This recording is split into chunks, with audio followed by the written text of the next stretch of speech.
Vamos a ver si está Leti por acá.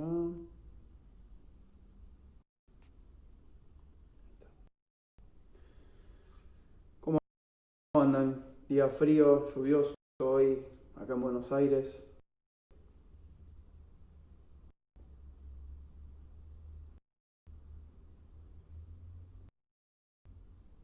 Tenemos un cachito que se suba Leti al vivo y recién estábamos hablando. Bienvenidos. Creo que vamos a tener una charla más que interesante y unos cuantos temas para, para conversar con Leti. Hay algunos ya que de los que están acá presentes que la haya escuchado antes, que la conozca. A ver, vamos a ver si está por acá. Vamos a buscarla.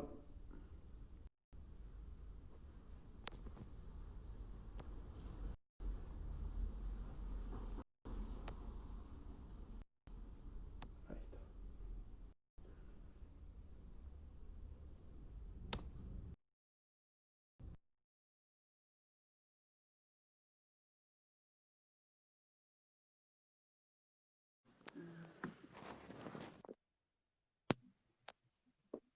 ¿Cómo va? Hola Pablo, qué gusto verte. ¿Todo bien por acá en este momento en Nueva York? ¿Cuánto Eh, tiempo en Nueva Les puedo York? enseñar un poco cómo se ve todo desde mi ventana. Hoy es un día soleado, un poco de nubes, pero y el rato va a haber tormenta. Acá Acá esperando. sí que no te puedo mostrar desde acá. ¿Cómo estás? Pues creo que estoy también como se puede estar en estas circunstancias. La verdad, me siento agradecida de estar sana, segura, mi familia también. Y sobre todo diría que estoy como con mucha curiosidad de ver este nuevo mundo. ¿Tú qué tal, Pablo? ¿Cómo Eso es un estás? montón, ya digo. Igual que estés en esas condiciones es un montón y está buenísimo. Yo bien, la verdad que la venimos transitando, digo, en el contexto, digo, como vos decís, digo, hay muchas variables negativas y muchas cosas para tener en cuenta. La verdad que, digo, dentro de todo, bien trabajando, reinventándonos y readaptándonos con todo este contexto y sobre todo desde el espacio de Área 3. Así que ahora te contaré un poquito para cuando hagamos la intro oficial. Vamos a esperar un minutito que se sume alguien más. Pero bueno, ¿cuánto hace que estás ahí en Nueva York?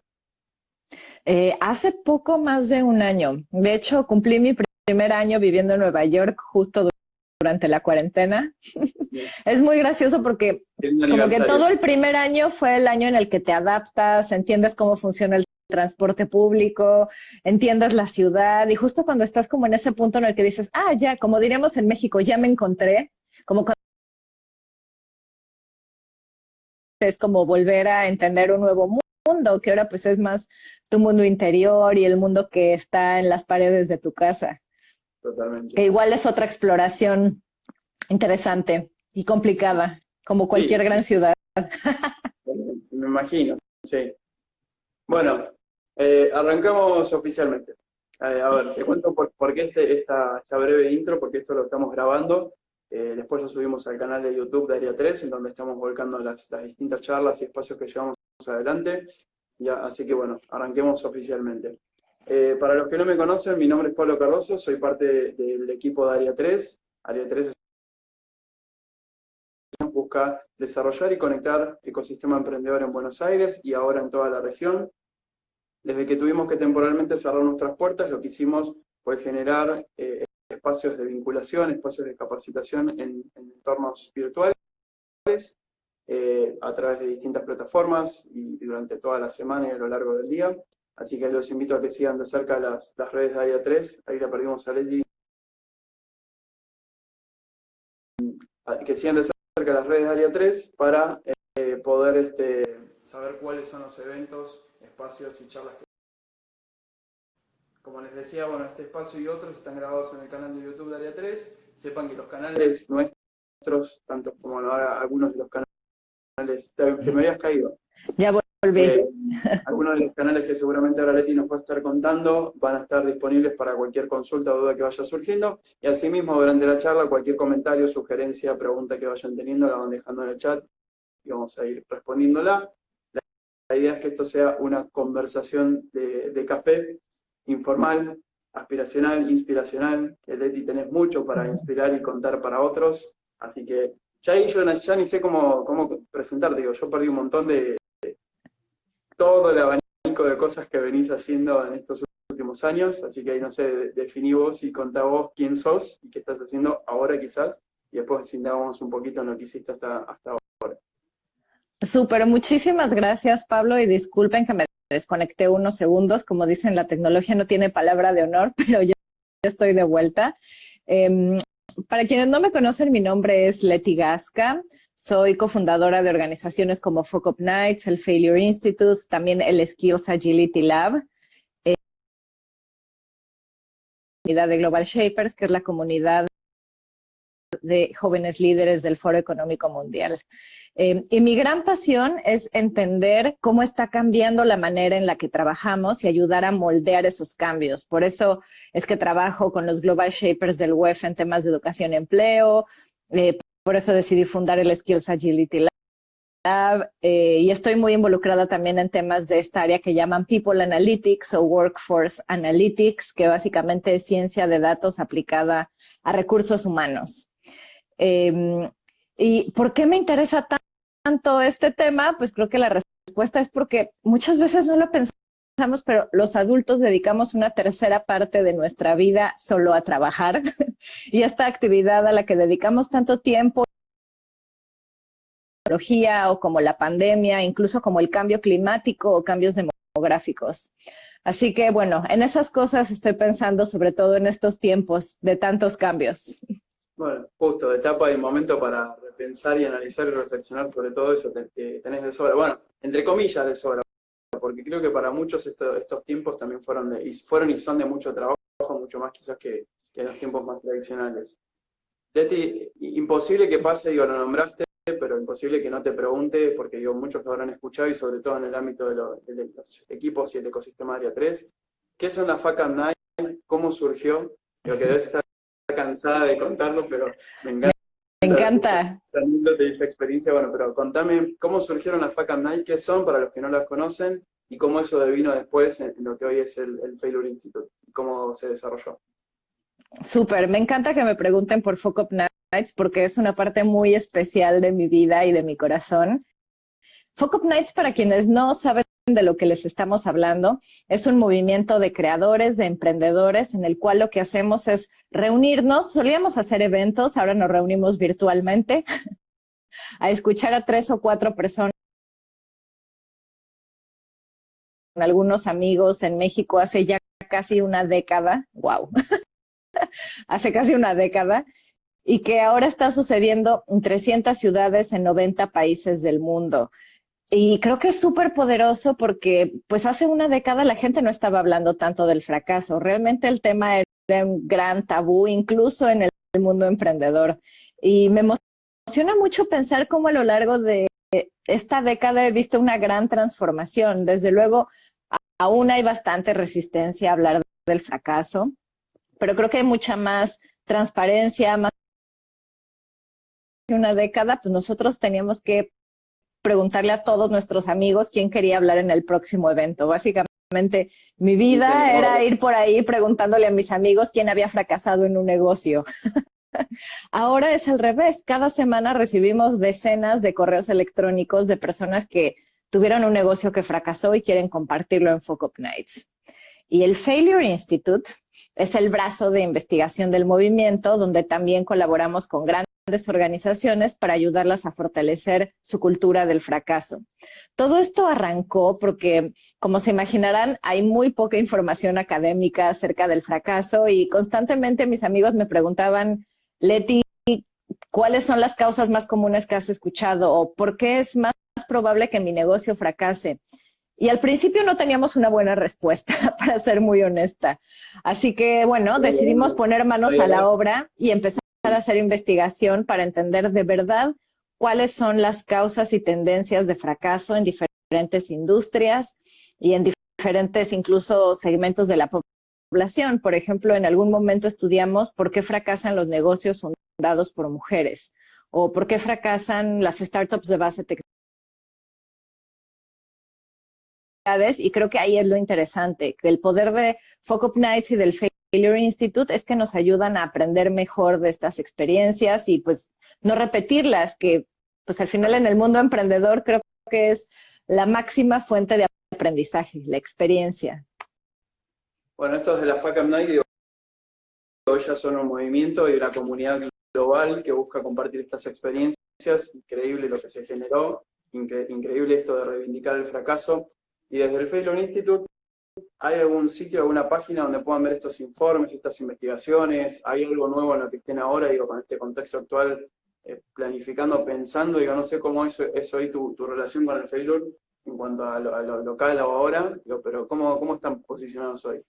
Y después que me contestes eso, quiero contarte ¿me quieres contar una historia? Muy bien, voy a responder tu pregunta para que me cuentes. A las organizaciones a construir resiliencia ante la pandemia. Cuando tengamos algo más aterrizado y finalizado, se los haré saber porque creo que es muy interesante y muy útil en estos momentos. Y me inspira muchísimo. Y aunque ya no soy parte de las operaciones del Failure Institute o de Fuck Up Nights, pues sigo siendo miembro del consejo, así que por eso te digo que siempre va a ser una gran parte de mi vida y de mi corazón. Y me encanta ver como este proceso emprendedor que pues no a todo el mundo le toca vivir y yo me siento muy agradecida de que me tocó, que es fundar un negocio, hacerlo crecer y después tomar la decisión de dar un paso atrás para enfocarme en otros temas, pero seguir estando involucrada en el negocio desde un punto de vista diferente, que es muy interesante. Cuando no estás en la operación y estás más bien en el consejo, como que tienes una perspectiva mucho más amplia de lo que sucede en el negocio. A veces a los emprendedores, cuando estamos muy involucrados en la operación, nos da como ceguera de taller. Tenemos visión de túnel y solamente vemos la operación. Ahora que me tocó tener este nuevo rol y dar un paso atrás y ver todo desde el consejo, tengo como esta perspectiva amplia y elevada que ha sido muy interesante y creo que me ha ayudado también a ser una mejor emprendedora. No creo que sea fácil igual llegar a ese punto de poder correrte y no morderte las uñas para tomar una decisión o algo y estar tranquila en ese fuera. No creo que sea nada fácil ese proceso. Es un proceso, pero creo que ayuda cuando confías. Te quería contarles, digo que, mira, porque tengo casi sobrevivir al fracaso. Este libro, contame un poquito, digo, tiene un poco que ver con todo este aprendizaje, pero contame primero, ¿dónde está disponible? Si está disponible en digital, y de qué trata y cómo surgió esta idea de poder escribir sobre todo esto. Pues como todos mis libros surgen totalmente de la experiencia. El libro que tienes en tus manos es mi primer libro, Sobrevivir al fracaso. Hace un par de semanas publiqué mi segundo libro, Cambia Todo. Ambos están disponibles en Amazon. Y ese primero surgió porque yo antes de fundar Fuck Up Nights era editora de una revista de negocios en México y gran parte de mi trabajo era editar, pero también escribir historias. Y la verdad, cuando dejé ese trabajo para dedicarme a Fuck Up Nights de tiempo completo, lo que más extrañaba era escribir. Entonces dije, bueno, voy a escribir para mí. Entonces, en mis ratos libres y los fines de semana escribía historias de fracaso que se me quedaban grabadas, reflexiones, ideas, y de pronto me di cuenta que ya tenía como 200 páginas. Entonces le enseñé ese documento a uno de mis cofundadores y me dijo, Leti, esto está buenísimo, tiene que compartirlo con el mundo. Y luego se lo enseñé a mi ex jefe en la revista, pues que es como un gran periodista de negocios con mucha experiencia. Él fue mucho más duro porque me dijo, Leti, la verdad es que la mitad está bueno, la mitad es basura. Y me ayudó a hacer lo que los editores hacen, a limpiar el texto, hacerlo mucho más interesante, más directo, darle forma, darle estructura, y así es que surgió Sobrevivir al fracaso, que es una guía muy práctica para emprendedores que están en alguna de estas tres circunstancias, que quieren prevenir el fracaso de su negocio, que ya tienen un negocio que está en problemas y quieren saber cómo rescatarlo, o bien que ya les tocó vivir la dolorosa experiencia de cerrar un negocio y ahora quieren saber cómo lidiar mejor con ese duelo.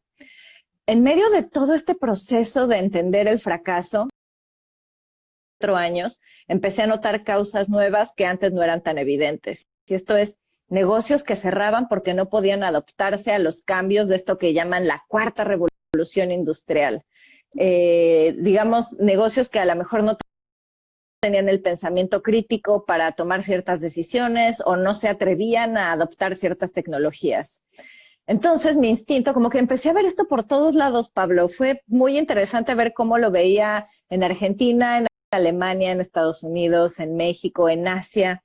Y es como de esas veces en las que tu instinto emprendedor te dice que hay algo que no estás entendiendo al 100%. Entonces me puse a ver documentales, a leer libros, a leer investigaciones y empecé entendiendo temas de transformación digital, del futuro del trabajo, el futuro de la educación. Y ahí fue que me di cuenta que este era un tema que realmente iba a marcar la historia de la humanidad. De pronto suena como a una exageración, pero realmente no. Creo que estamos en un momento histórico en el cual la manera en la que trabajamos, la manera en la que emprendemos está cambiando mucho más rápido que en cualquier otro punto de la historia. Y justo pues, ante tantos cambios fue que decidí hacer mi segundo libro, Cambia Todo, donde también mi objetivo es brindar un montón de herramientas prácticas, primero, para entender por qué hay tantos cambios y por qué son tan veloces, y segundo, cómo aprovecharlo. ¿Cuándo salió este libro? Hace 3. ¿Tuviste tiempo de agregar algo? Digo, porque está cambiando todo y esto del fracaso en particular, digo, de entender las condiciones, de entender cómo cerrar un negocio, creo que hoy es súper actual. De hecho, acá en el libro se lo súper recomiendo a los que son emprendedores o, como decía Leti, que están en proceso de tener el cierre o la readaptación de un negocio. Más allá de la teoría, hay un montón de herramientas prácticas, incluso después si querés contarnos un poquito sobre el canvas inverso que generaste en base a este libro, estaría buenísimo. Pero, ¿cómo te agarró, digo, la cuarentena, digo, la pandemia, en realidad la pandemia con este nuevo libro? Fue de hecho muy loco porque este es un libro que llevo escribiendo desde hace un par de años. Y cuando el libro estaba escrito en un 95%, ya estaba a unos días de ponerle el punto final, arrancó la pandemia. Imagínense lo que es esto para un libro que habla de la transformación del mundo del trabajo. De pronto está casi terminado y sucede esta, que es una de las transformaciones laborales más drásticas y más veloces que hemos visto. Seguramente la más drástica y veloz que veremos en nuestra vida. Entonces, pues tuve que dar marcha atrás y reescribir gran parte del libro. Básicamente, los últimos meses me dediqué a investigar, a entrevistar expertos, a buscar casos de éxito y de fracaso y a reescribir el libro. Y fue súper fuerte porque siento que en algún punto incluso caí en este exceso de información que no es muy bueno para nuestra salud mental. Como que siento que hay un punto que además como emprendedores es bien importante tener este balance, ¿no? Como que hay un punto en el que tener más información acerca de un tema no te aporta mucho, sino más bien te confunde más o te preocupa más de lo que realmente puedes convertir en acciones. Entonces, es necesario saber cuándo hacer un corte, porque digo, si vos vas a basarte en esta teoría de cambia todo, digo, cuándo hacer el punto ese o el parate o el corte ese, esto va a seguir cambiando y cada vez más. Totalmente, totalmente. Pero creo que finalmente esto me ayudó a que el libro fuera muy actual y muy aterrizado y me dio también la oportunidad de compartir herramientas que han tenido que reinventar sus negocios a raíz de la pandemia. Un gran cambio. Uno es el soporte prácticamente del otro. Leti, ¿cómo funciona o qué nos puedes sacar, digo, sin tener la visual del Canvas este inverso? ¿Cuáles son los pilares que tiene y cómo funciona para hacer ese análisis de entender dónde está parado mi negocio o qué posibilidades de fracaso o éxito tiene? Súper, pues para quienes no tengan el Canvas frente a ustedes, no sé si se los quieres mostrar porque creo que es de estas cosas que visualmente hacen más sentido. La lógica detrás del Canvas es hacer un análisis de causa-raíz para entender cuál es el problema de fondo, cuál es la raíz de fondo por la cual el negocio puede estar en problemas o ya está en problemas. Es un Canvas que está inspirado en estas ideas de el pre-mortem y también el post-mortem, que de verdad, si no lo han hecho, háganlo, son de las mejores cosas que uno puede hacer como emprendedor. ¿En qué consisten? El pre-mortem es una reunión de equipo que se suele hacer cuando termina un proyecto. En esta reunión la idea es hablar de todas las cosas que sucedieron, las que salieron bien, pero sobre todo las que salieron mal. Y es muy importante que todo el equipo colabore y que los aprendizajes se pongan por escrito, porque la idea es no repetir los mismos errores en el futuro y la verdad es que lo que no se escribe se olvida. Ahora, el pre-mortem es otra reunión de equipo inspirada en el post-mortem. Recuerden, en el post-mortem lo que hacemos es analizar el pasado. En el pre-mortem lo que hacemos es imaginar el futuro. Es muy interesante porque lo que haces es que te reúnes con tu equipo y hacen una sesión donde se imaginan que en 6 meses, en un año, ya terminan en este ejercicio de imaginar por qué salió mal. Entonces es muy rico el ejercicio porque surgen muchos riesgos. Lo importante es manejar esos riesgos. Algunos se van a poder prevenir, otros no. Lo importante es identificarlos antes de arrancar la empresa, antes de arrancar el proyecto. Y un poco lo que se busca en este Canvas es estos ejercicios del pre-mortem y el post-mortem, convertirlo en un Canvas muy práctico que puede utilizar cualquier persona, aunque no sepa nada de negocios y nada de emprendimiento. Bueno, por todos lados, digo, para quien está empezando a emprender o para quien está emprendiendo y sobre todo en tecnología, todo el tiempo aparece este Lean Canvas y la metodología de los 9 bloques y demás. Bueno, esto también es fácil y es necesario para quienes están empezando para entender estos posibles planes de contingencia el día de mañana, o estos cierres y demás. Ahí nos preguntan si notas algún patrón de errores típicos. Digo, esto a nivel global, ¿no? Pero en cuanto a Latinoamérica, vos en Área 3 hiciste un evento, creo que el año pasado o el anterior, contando un poco sobre el informe de Latinoamérica y cuáles eran más o menos los patrones que se repetían o cosas que aparecían. ¿Hay algo que nos puedas rescatar de ahí, que puedas comentar? Exacto. Si mal no recuerdo, el evento en Área 3 fue en 2018. Aunque parece que fue ayer. Fue muy interesante porque lo que encontramos es que a los emprendedores les pega mucho no hacer una buena planeación financiera. Y hacer una planeación financiera no solamente significa hacer un solo escenario a futuro, sobre todo en contextos tan volátiles y cambiantes como los que estamos viviendo ahora. Ahora los emprendedores tienen que hacer planeaciones financieras a futuro en múltiples escenarios. Tienes que planear qué es lo que sucede pensando, por dar un ejemplo muy puntual del momento histórico que estamos viviendo, tenemos que pensar, por ejemplo, cómo planear mis finanzas pensando que la cuarentena dura en un escenario muy optimista a lo mejor 3, 4 meses más, o a lo mejor 2 meses. A lo mejor qué es lo que sucede si dura hasta enero del próximo año y qué es lo que sucede si dura hasta el primer trimestre de 2021. De esa forma vamos a poder tener planes de acción mucho más detallados. Entonces, causa muy común del fracaso, mala planeación financiera, no saber cómo se ven las finanzas a futuro, no entender cuánto está ingresando, cuánto estás gastando o cuándo lograste tu punto de equilibrio. Tristemente, muchos emprendedores no saben estas cosas básicas. Si tú me estás escuchando y es tu caso, pon manos a la obra. Haz una videollamada con tu amigo emprendedor que él sabe de contabilidad, búscate un asesor contable, de verdad, pon tus finanzas en orden. Y una segunda causa es no entender cuál es la estrategia de fondo del negocio, una falta de planeación estratégica, no saber implementar tus proyectos, que se relaciona mucho con la colaboración del equipo. Cuando un equipo de trabajo, sobre todo en un emprendimiento que suelen ser equipos pequeños que tienen que ser muy ágiles, cuando un equipo no es fuerte, es una muy mala noticia para un negocio, puede ser una gran causa de fracaso. ¿Cómo prevenirlo? ¿Cómo prevenir muchas de las principales causas de fracaso, además de planear bien tus finanzas y cuidar a tu equipo? Hagan prototipos. En el fondo no resuelven ningún problema. Los mejores negocios son los que atienden una problemática social, ambiental, de la vida personal, una problemática real. Para garantizar que tu negocio de verdad soluciona un problema, lo mejor es hacer productos mínimos viables, adoptar el prototipado rápido, hacer un pequeño experimento antes de darlo todo y poner tu nuevo negocio. Eso de verdad que es lo más poderoso que pueden hacer para generar negocios que tengan más posibilidades de éxito. Cosa que vos las escuchás y así tan claramente como vos las decís, suenan súper simples, pero lo difícil que llevarlas a Claro, sobre todo porque como emprendedores somos muy poco objetivos, ¿no? Nos sucede que nos enamoramos de nuestra idea de negocio. Siento a veces que emprender es muy parecido a tener un hijo. Yo no tengo hijos, pero veo a mis amigas que sí los tienen y pues siempre te imaginas que tu bebé va a ser el más rápido, el más fuerte, el más inteligente.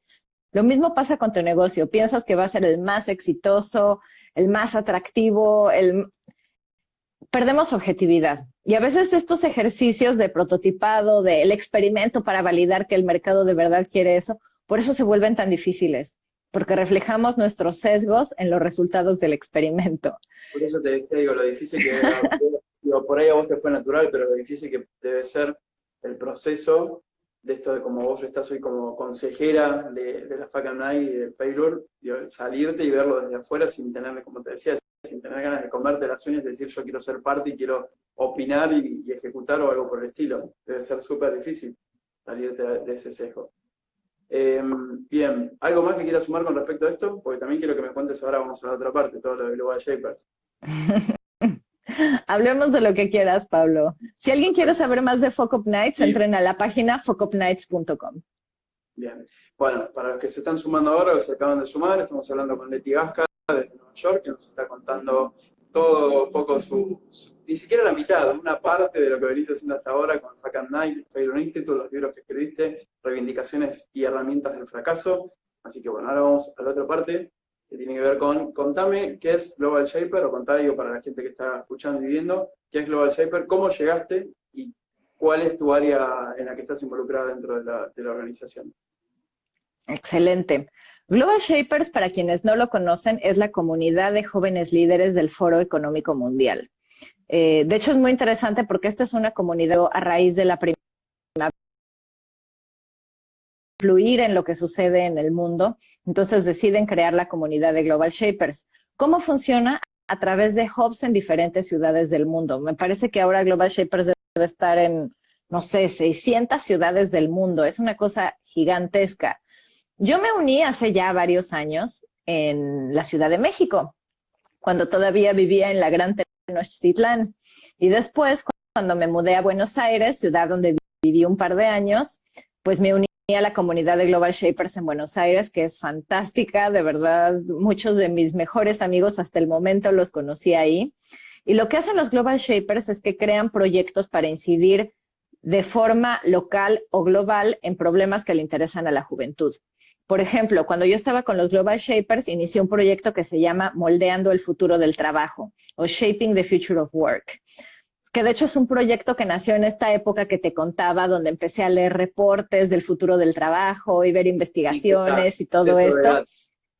Fue muy interesante porque sucedieron dos cosas en paralelo. Los Global Shapers de Buenos Aires ya estábamos hablando acerca de lo importante que es hablar del futuro del trabajo, que al final pues es el mundo laboral que nos va a tocar vivir el resto de nuestras vidas. Y por otro lado, yo estaba leyendo todos estos reportes y francamente estaba molesta. Recuerdo que mi emoción en aquel momento era que estaba molesta, porque había notado que casi todas las investigaciones acerca del futuro del trabajo se basaban en la opinión de tres tipos de personas: CEOs, directores de recursos humanos o científicos de datos que trabajan con inteligencia artificial. Y se estaba dejando fuera la opinión de 99.99% de la población del planeta. Entonces dije, pues hay que hacer algo. Hablando de este tema con los Global Shapers, se nos ocurrió hacer este proyecto, Moldeando el Futuro del Trabajo, que en lo que consiste es en mapear las necesidades y preocupaciones de los jóvenes acerca del futuro del trabajo. Este proyecto arrancó hace probablemente 1 año y medio, ya tiene bastante tiempo, ya tenemos la opinión de más de 2,000 jóvenes de todo el mundo que nos han contado qué les preocupa del futuro, qué sienten que hay que trabajar más, y justo ahora estamos planeando la segunda fase del proyecto porque ante COVID pues estamos viendo un gran cambio que pues ha afectado muchísimo a los jóvenes. En aquel momento, los resultados de este estudio, de la primera fase, los presentamos en enero de este año en Davos, en el Foro Económico Mundial. Y entre las cosas que más me impactaron fue que los jóvenes no sienten que su educación los preparó para el futuro del trabajo. Tal cual, una de las preguntas de una encuesta que aplicamos a nivel global a más de 2,000 jóvenes era, en una escala del 0 al 10, ¿qué tan bien crees que que tu educación te preparó para el futuro del trabajo? Y la calificación promedio era de 5. Básicamente los jóvenes reprueban a su educación. Otra cosa muy interesante que encontramos es que la vida media, y que este es uno de los motivos por los cuales este tema del futuro del trabajo me parece tan importante, es que actualmente la vida media de una habilidad técnica es de 4 años y medio. Y no aprendo nada más de ese lenguaje. Dentro de 4 años ya no voy a poder usarlo, porque el lenguaje va a haber evolucionado tanto que queda obsoleto. Por eso las certificaciones de muchas habilidades técnicas se tienen que renovar cada 2 o cada 3 años. ¿Esto qué quiere decir? Que la clave del futuro del trabajo y del futuro de la educación es la educación continua. Tenemos, en este momento, para ser emprendedores exitosos y no quedarnos rezagados, tenemos que estar todo el tiempo aprendiendo cosas nuevas. Ya sea escuchando podcasts, viendo transmisiones como esta, tomando cursos en línea, aprendiendo de la experiencia de otras personas. La verdad es que es un gran reto. Hay un montón de nuevos puestos o nuevos roles o nuevas funciones que no existían. Hay otras tantas que se están inventando y que todavía no existen y van a existir. Sí. Y también ahí hay una cuestión que tiene que ver con esto que muy linkeado también, y me parece que hay, no sé si sí o si no digo la voz autorizada, con respecto a esto del mindset cultural de las empresas. Tienen que ver justamente con el cambio cultural y la manera de aprender y adoptar, y no necesariamente con la incorporación de tecnologías. Absolutamente. Que para mí es, lo que dices, creo que es de las cosas más fuertes que veo en las empresas, que muchas veces lo que dicen que quieren una transformación digital, pero para lograrlo primero necesitan una transformación cultural, porque no sirve de mucho incorporar nuevas tecnologías si no cambia nuestra forma de pensar y nuestra forma de trabajar.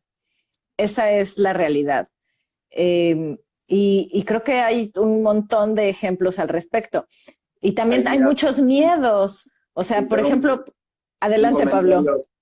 El día a día de Clink justamente es un equipo, somos Clink, de hecho, si los que quieran seguirlos, se encargan de dar cursos, talleres y demás que tienen que ver con educación y robótica, programación, educación y robótica. Lo difícil que es, y nos cuentan todo el tiempo en el día a día, lo difícil que es llegar a corporaciones, llegar hasta incluso a una casa particular, digamos. Los padres no siempre están adaptados a las tecnologías que los chicos necesitan hoy, o en programación, en robótica y demás. Así que es todo un contexto que estamos en transición y en cambio. Totalmente. Por eso creo que hablando de mentalidad, que mencionabas que realmente lo que se necesita es un cambio de mentalidad, es súper importante tener mentalidad de crecimiento, ahora más que nunca. Para quienes no están familiarizados con este concepto de mentalidad de crecimiento, les cuento, es algo que inventó una psicóloga de Estados Unidos que se llama Carol Dweck. Básicamente ella tenía décadas estudiando por qué la gente súper exitosa es tan exitosa e intentó diferentes cosas. Primero probó si a lo mejor era influencia de la familia y vio que no, hay personas con familias fracturadas, horribles, que y no, la verdad es que estudiar en Harvard no garantiza nada. Lo que encontró es que lo que hace a las personas exitosas tan exitosas es que tienen un estilo de pensamiento muy específico, que es una mentalidad de crecimiento. Lo opuesto a la mentalidad de crecimiento es una mentalidad fija.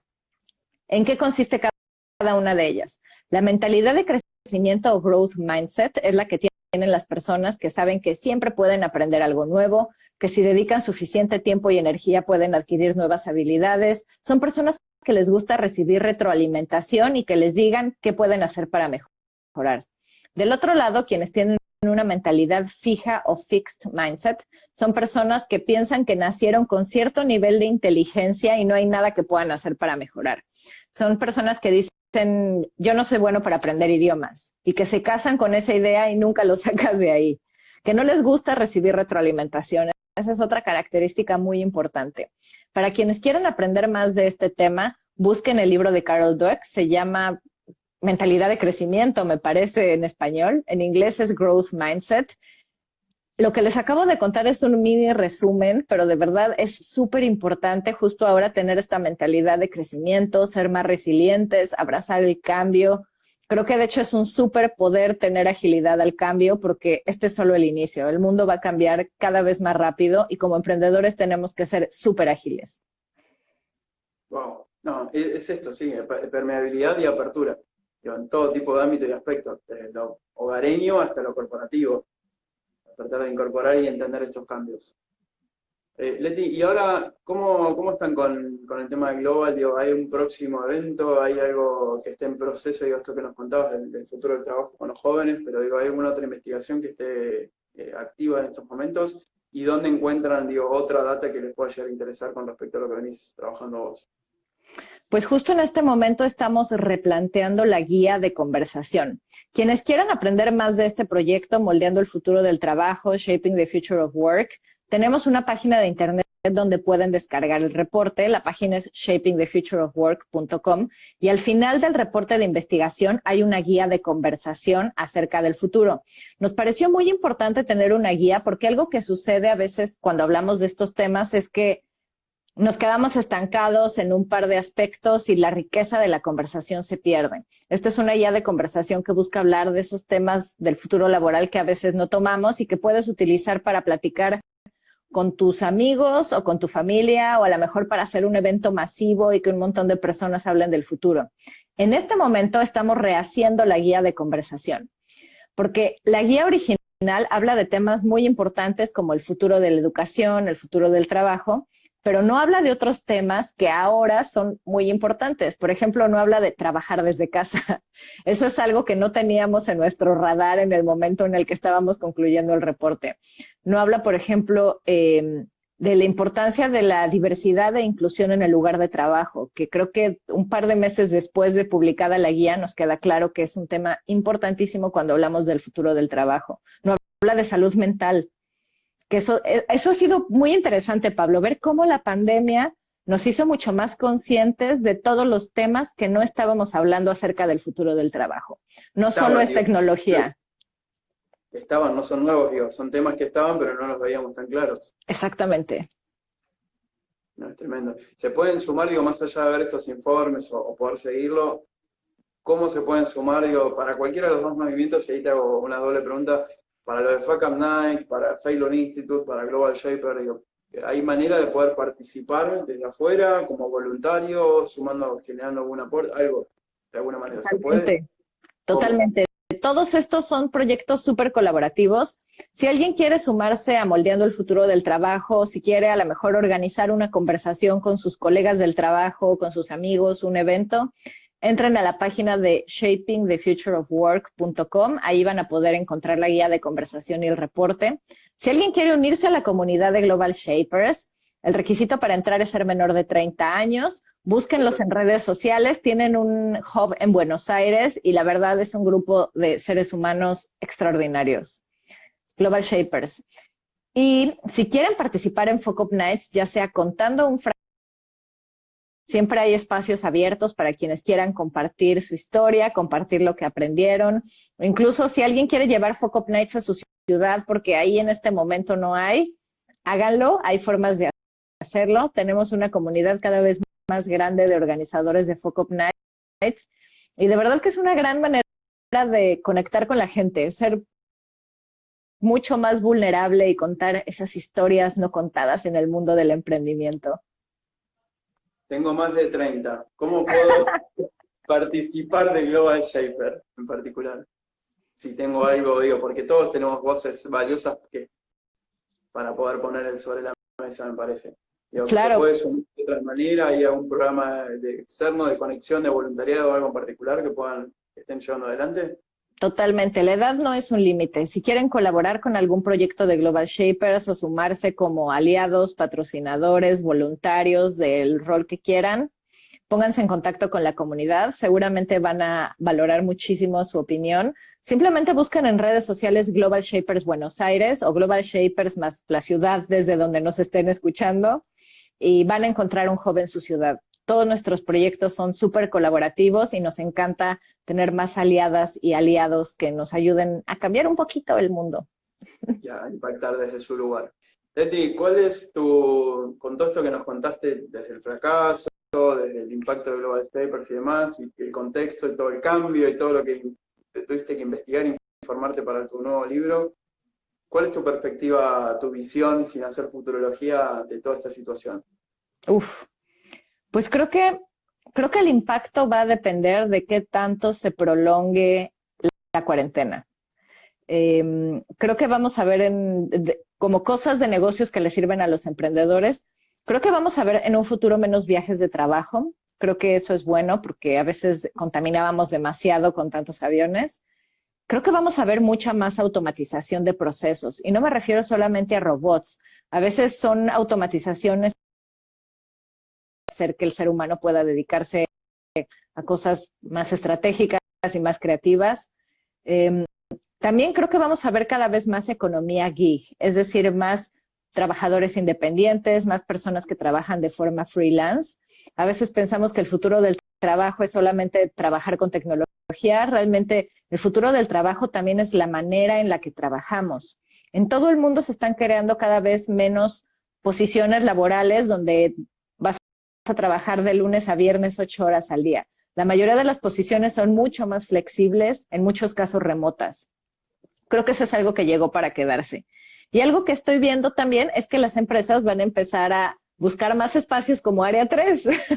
Esas son buenas noticias. Creo que muchas empresas se están dando cuenta que no necesitan tener un gran edificio de oficinas para tener a sus colaboradores, que de hecho ni siquiera es necesario que la gente vaya todos los días 8 horas.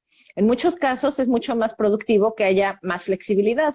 Muchas empresas van a empezar a tomar esquemas donde a lo mejor vas a la oficina 3 días a la semana, 2 estás desde tu casa y a lo mejor ni siquiera es necesario que tengas un espacio donde te sientes todos los días en el mismo escritorio. También ese tipo de flexibilidad creo que va a ayudar a que haya mucha más colaboración, a romper silos de conocimiento entre las organizaciones. Creo que el futuro es híbrido.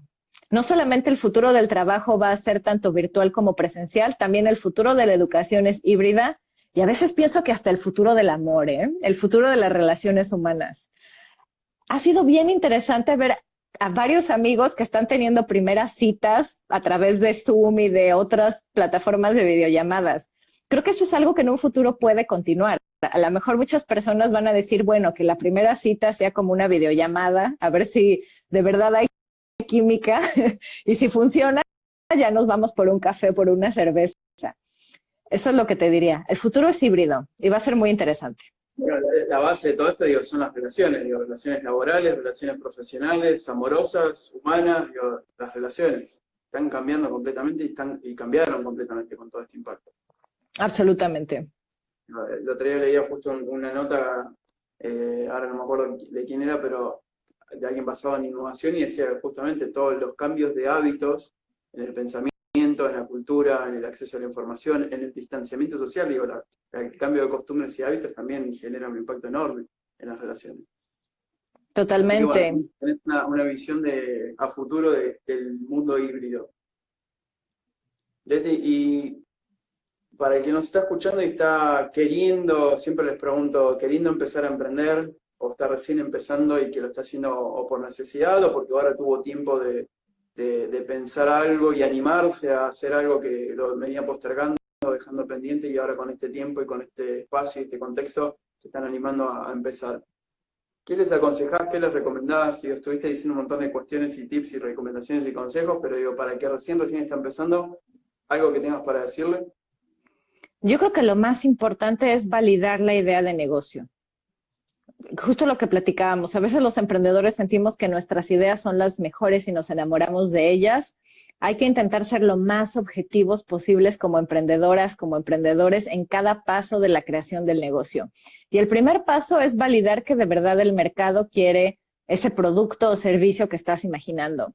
Y cuando hablo de la importancia de hacer un experimento, de hacer un prototipo, a veces lo que tenemos que hacer son cosas tan básicas como hacer un prototipo en cartón. De verdad, sé que suena como una broma, pero lo digo muy en serio. Si lo que quieren validar es un producto físico, a pagar, por qué lo comprarían o por qué no lo comprarían, eso te da mucha luz acerca de si de verdad tu brillante idea de negocios es tan buena o si solo estás enamorada de tu idea de negocios. Y después de eso, creo que un segundo paso muy importante es primero construir un buen producto en lugar de enfocarse demasiado en el marketing. De hecho, dicen que lo peor que puedes hacer es una buena campaña de marketing para un mal producto. Entonces, en resumen, diría paso número 1, ver que de verdad estamos resolviendo un problema de verdad. Y paso número 2, enfocarnos en que ese producto sea de muy buena calidad, poniendo al usuario de ese producto o servicio en el centro del diseño del mismo.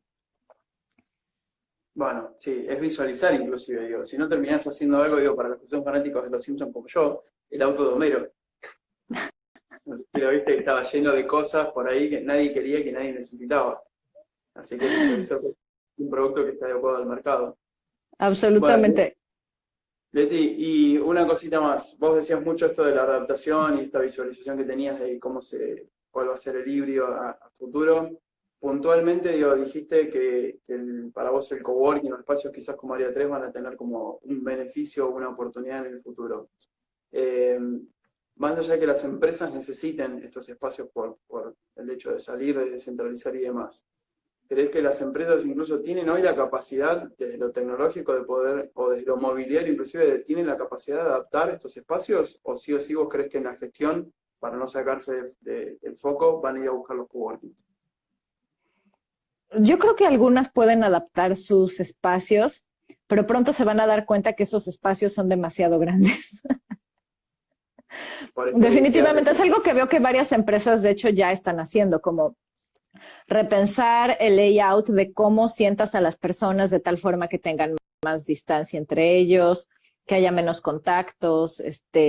Por ejemplo, aquí en Nueva York, que ya se está empezando lentamente a abrir la ciudad, algunas empresas lo que están haciendo es que permiten un número limitado de personas y se van rotando de tal forma que algunos van a trabajar los días nones, otros los días pares o diferentes esquemas. Se van a dar cuenta de que realmente no necesitan tener tanto espacio. O sea, yo sí creo que va a haber una gran transformación. Desde luego hay empresas donde no va a cambiar nada, pero creo que van a ser la minoría. Creo que la gran mayoría va a cambiar no solamente la forma en la que colaboran y trabajan, sino también el espacio en el que lo hacen. Buenísimo. La última, ya con esta te suelto. Igual, si fuese por mí te seguiría preguntando 1000 cosas. La verdad que es súper interesante escucharte porque la cantidad el bagaje de cosas que tenés para contar y investigación e información es increíble. Educación. ¿Cómo crees que esto, de vuelta, como tu perspectiva y en base a todo tu historial, cómo crees, más allá de que va a ser el híbrido, como decías, cómo crees que les está impactando a los chicos, sobre todo a estos nativos digitales hoy en día, el tema de la educación? Creo que van a ser mucho más críticos acerca del sistema educativo de lo que fue nuestra generación, por ejemplo. Creo que nosotros dimos muchas cosas por sentado porque, pues básicamente nos tocó un sistema educativo igual al que se usaba hace 100 años.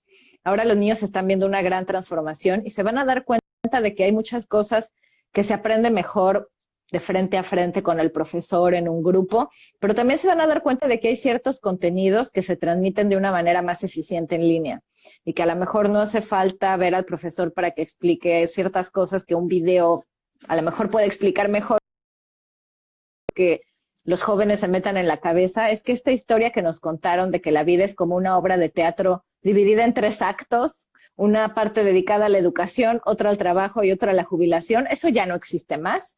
Dentro de pronto vamos a vivir vidas de 100 años o más y eso lo que significa es que vamos a tener que estudiar toda la vida. Si la vida promedio de una habilidad es de 4 años y medio, entonces tenemos que estar constantemente aprendiendo. Por eso una de las habilidades más importantes que los jóvenes deben desarrollar y las personas de cualquier edad realmente es aprender a aprender. Esto que se llama learnability. Tener técnicas de estudio apropiadas y estar abiertos a descubrir que podemos aprender lo que sea. No hay límite de edad, una muestra y ya con esta historia, creo que es una gran historia para cerrar con broche de oro esta conversación tan increíble. Es un ejemplo de por qué podemos aprender a cualquier edad y no hay límites para el aprendizaje.